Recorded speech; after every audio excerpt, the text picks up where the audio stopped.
I'm building a deck from scratch, and today, doesn't look like I'm doing much today.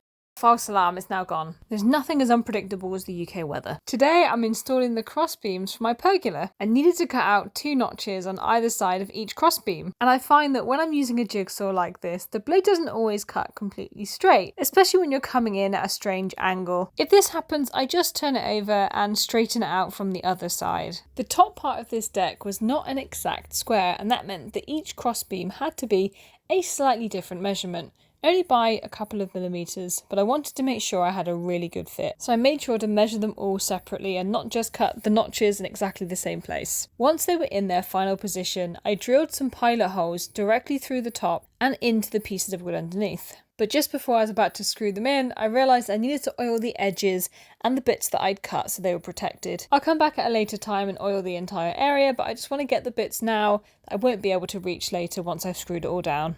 And once I had screwed it down, I added some extra oil into the holes. For some reason, the piece of wood that was attached to here randomly fell off yesterday. No idea why. It must have just been a little bit loose. So I have saved it and I'm going to glue it back on. I'll come back tomorrow when this is fully dried and remove the clamps. Hopefully, it'll stick. Tomorrow, I'm going to be putting everything back together, so follow along for that. But if you just can't wait, I've got a full 30-minute long video of this project on YouTube.